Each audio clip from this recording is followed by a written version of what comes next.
I have always known that my husband has a beloved woman in his heart, so after learning that I have a terminal illness with only 3 months to live, I took the initiative to make a deal with my husband. As long as he is seriously committed to spending time with me for 3 months, I will agree to divorce him. After finally getting through to my husband, I tried to suppress the uncontrollable pain in my heart and said, "Jenkins, let's make a deal." He froze. "What are you up to now?" It had started snowing, and my 23rd birthday was just 2 months away. It was also Valentine's Day. I didn't know if I would even make it to that day. I touched my flat stomach and, with a sad smile, said, "You know, I've always liked you, so, here's my proposition. Give me 3 months. 3 months where you act like my husband, care for me, and take care of me. After that, I'll grant you a divorce and give you all the Warren family's assets." His voice was cold. "In your dreams." I blinked back tears, fighting to keep my voice steady. "Please, Jenkins, pretend to care about me for 3 months, and then you can divorce me. You'll have the Warren fortune. Afterward, you can marry Millie, and it'll be like nothing ever happened." He was quiet for a long moment before he asked indifferently, "All I have to do is pretend for 3 months."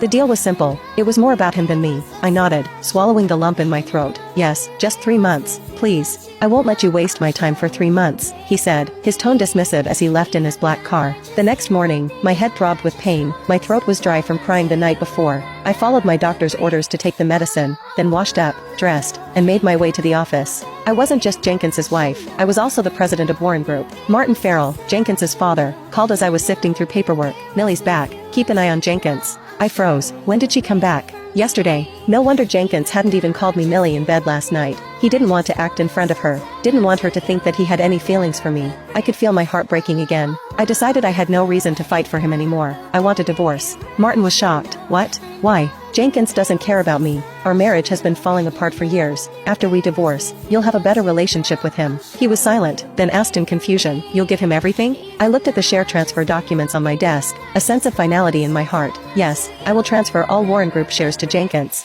Martin didn't reply immediately, then sighed, his voice filled with suspicion. "What are you really trying to do?" I wiped my eyes, forcing back the tears. The Warren family has always wanted to connect with the Farrells through marriage, but me, I only wanted him. After a long silence, Martin finally let out a resigned breath. I hung up and signed the documents. The Warren Group would go to Jenkins, and everything I had left would go to him after I was gone. I visited Edgar Simons, my late father's lawyer, and signed my will, making it clear that everything I had would go to Jenkins after my passing. The only request I had was simple. "Please, play Where the Wind Stays at my grave." That piece, the one Jenkins had once played for me, the last one my mother had played before she passed away. When I left Edgar's office, I called Jenkins. He answered sharply, "What now?" I forced a smile, hiding the tears in my voice. "Are you coming home for dinner tonight?" "No. Millie's back," I said, my voice trembling. He snapped, "What are you going to do to her?" "Don't even think about it, Leah. If anything happens to her, I'll never forgive you." I felt a coldness in his words, and for a moment, I felt the weight of his hatred. It was